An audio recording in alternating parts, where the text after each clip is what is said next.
What is up, guys? Pizza Boy here. Thanks for tuning into my video. Today we're going to be doing a review on this 2019 Wrangler Limited Edition JL. So yeah, let's get into it.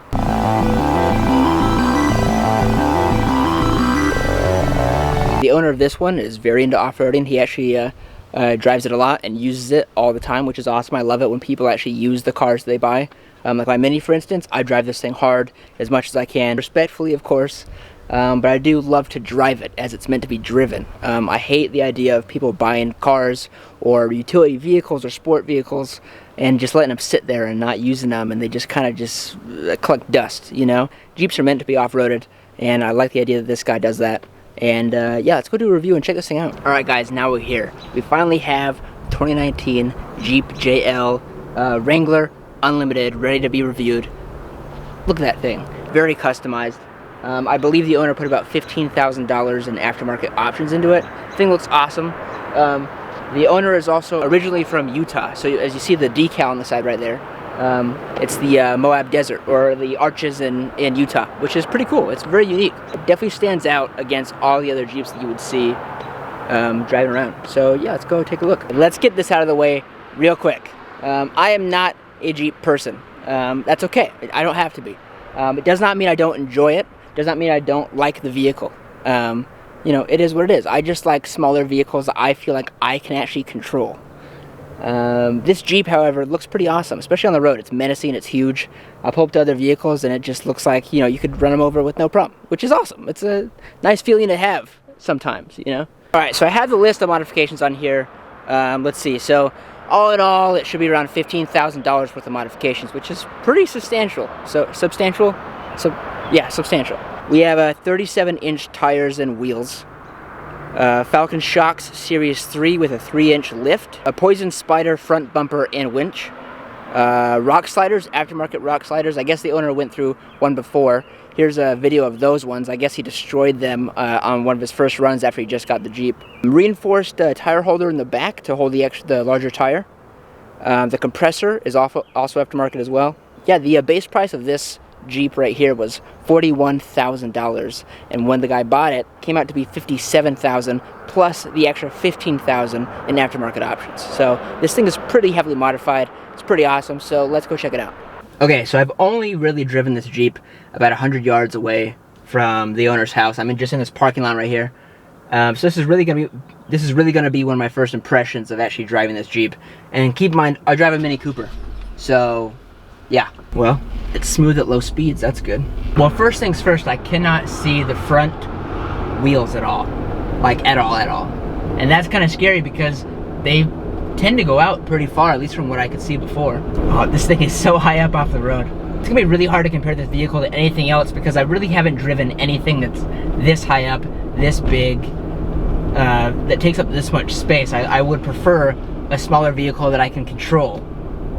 So this sensation is just weird. I can actually see ahead of me all the way down the street. I'm not trying to look past any vehicles, which is, I can see the appeal. That's actually pretty cool. There's so much tire noise in the steering wheel. I am moving this quite a bit, and there is zero effect in where the Jeep is going. No, there's nothing happening. Nothing happening. I can do this for miles, and the Jeep, it hasn't moved at all. So there's a lot of play in the steering wheel. Might be due to the fact that it has a higher lift and the extra wheels, or the bigger tires. I would not want to drive this in the city at all. Oh, stop start feature. Oh, that's cool. So you can be eco-friendly as well while you drive your Jeep. That's nice. Way to be eco-conscious there, Chrysler. We could really run over some people in this thing, huh? Oh, that's close. That's close. Oh, the brakes. Wow. I guess there's a lot of weight to stop. Those brakes were squishy. Definitely not as nimble and precise as my Mini Cooper.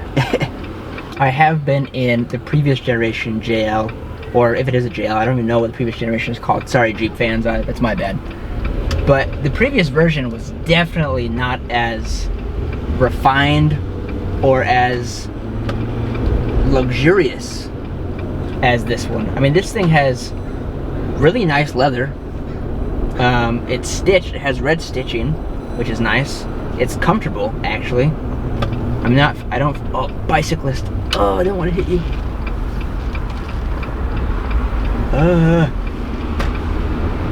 Wow.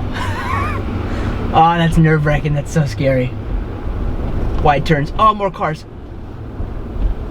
Stay over there. Stay. Oh my God, that guy gave me the weirdest look. Sorry, Volkswagen. I like this. I mean, it's definitely not a vehicle that I would just pick, but if you are into Jeeps and off-roading, I can see the appeal. Everything in here is rugged. Everything here is meant for, you know, longer durations and periods and stuff that are, you know, outside. It's more weatherproof. It's more of a utilitarian. Yeah, it's a utility vehicle, you know. But the previous generation Jeep that I was in was very different in the sense that, you know, it was a little bit more barren, if that's the word to use. It wasn't as refined as this one, like I said before. And, you know, I can see that, you know, if you like the appeal of Jeeps, but you're not really an off-roader, you could just get this one as it comes or whatever, and, you know, you'd have a really nice cruiser, you know, with the massive tires on this and the lift.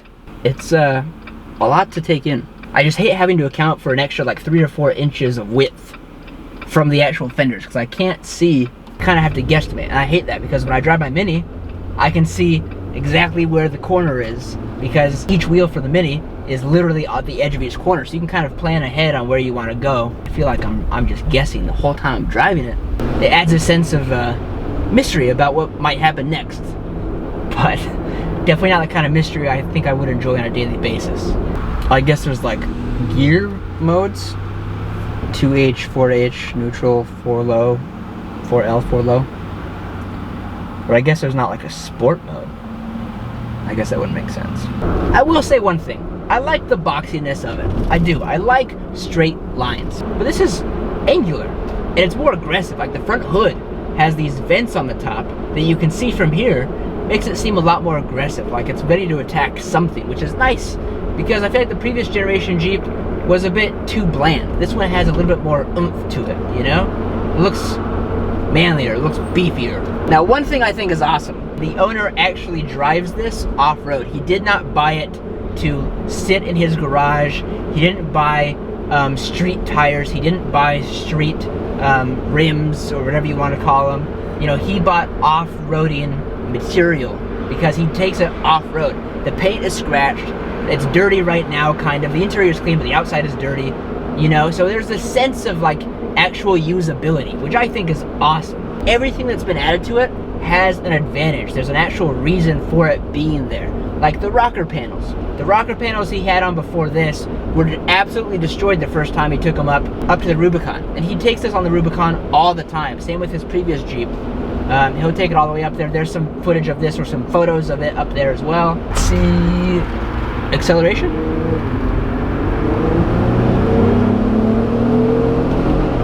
Okay. It picks up. It picks up. Not bad, actually, for how big of a vehicle this is. I guess if I was gonna pick any vehicle to have during like a zombie apocalypse, or maybe even like a, I don't know, end of the world scenario, I picked this. I think it would be a great option. It definitely feels like a $60,000 car. It does. I believe the sticker price for this one was around $57,000. It feels like that. It doesn't feel like they cheaped out, which is nice, because the previous generation Jeep that I know, or that I drove before, it feels like it was cheap. Like I wouldn't pay 45 grand for that previous one. I'm guessing that's how much that one cost. That's what you want when you pay $60,000. You don't want to feel like they cheaped out, or missed something, or didn't pay attention, you know? And one thing I do really like too, in comparison to the last generation, is there's so many soft touch rubber. Oh, don't do that. Okay. There's so many soft touch everything. The knobs are soft touch, the shifter is soft touch, the screen is soft touch, and it's rubber. It's durable. It feels durable. It's not. It doesn't feel like it's gonna break in the next 2 or 3 years. It's gonna last you probably for the next 50 years, and it's still gonna be nice then. I cannot see anything out of that back window. All I see is a massive, massive tire. So if you had my car or anybody smaller than 15 feet, not gonna see him. Not gonna see a damn thing. Oh, the brakes, slow down, slow down, slow down, slow down. Ooh. So much weight, need bigger brakes. This I could not do in a city. It would be an absolute nightmare. I feel like I'd scrape the tops of all the parking garages. I feel like I'd be nicking all the bicyclists in San Francisco. I feel like I'd be running over people all the time. You probably wouldn't even feel it either. You'd probably run over this Subaru in front of me. Wouldn't even feel a thing. Wouldn't even notice. Like right now, I'm driving right behind this Vespa. If I went 5 feet closer, couldn't see them. I'm looking right over their helmets right now. People do look at you though. Wow, yeah. Definitely draws some attention. One option I really do like that this owner did when they got this Jeep was that they got the roof panels to match the actual body color. I think that's an awesome option. I think it makes it look so much more, I think it makes it look so much nicer when the entire body matches. It makes it seem weird, especially cheaper in my opinion, when it looks like, you know, there's like this plastic tub over the top of it and the rest of the body looks nice. But I love when everything matches and is the same color. It kind of looks like those G-Wagons that Mercedes makes sometimes, where everything's the same color. That's how it should look, in my opinion. I just like that. I do like the Arches National Park decal on the side of the Jeep. It definitely separates it from the crowd. I've already driven past probably 3 or 4 Jeeps so far, and none of them have a cool decal like that. And that kind of makes it seem cool, you know? Okay, so let's sum it up, okay? It's big. It's really big. It's too big for my taste, but for some people, it fits for them. It works for them, right? That's good. That's what you want in your vehicle. You want it to work for you, right? I love the updated interior.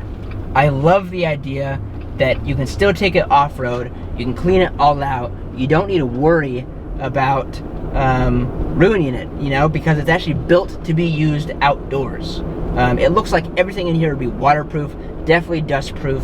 Everything in here is rugged. I love that feature. I love that it's not just cheap plastics and you're kind of just hoping for the best when you go outside into the elements, right? I like that. I do like that Jeep is so customizable. I like that you have unlimited options aftermarket-wise as well as from the factory, so that you can really make it your own. And you know, whenever you see a Jeep, you know, obviously there's base models like every other brand and every other car manufacturer, right? But you know, there's a lot of customability to this, and I like the idea that you can make it your own. You can make it seem and act and feel like whatever you want, and I think that's awesome for any vehicle. Also, the feeling that this can basically overcome any obstacle, physically or whatever else, right? That feeling is pretty awesome to have, because, you know, if it was me in my car, I would have a lot of issues with a lot of situations, like going in and out of bumps or in and out of driveways, or when I go through San Francisco, there's so many hills and I worry so much about bottoming out. This, you would never have to worry about that at all, ever, which I guess is nice to have. And if a zombie apocalypse happens, you can run over all the zombies you want, still survive, and still have enough room for everybody in the back. So yeah, all in all, good vehicle. All right guys, so this is gonna conclude my review for the 2019 Jeep JL, or Wrangler JL. I really enjoyed reviewing this Jeep. If you guys like it when I review cars, please let me know in the comments. If you guys don't like me reviewing cars, also let me know in the comments. If you liked it, please hit that like button. It really helps my videos get viewed by other people. It really helps YouTube promote it more. I'd greatly appreciate it. And then yeah, if you guys want any more content on vehicles and cars, please subscribe. I have a lot of videos about cars and delivering pizzas and, you know, going to porn sets, all that kind of fun stuff. So yeah, have a nice day, and I will see you guys in the next video.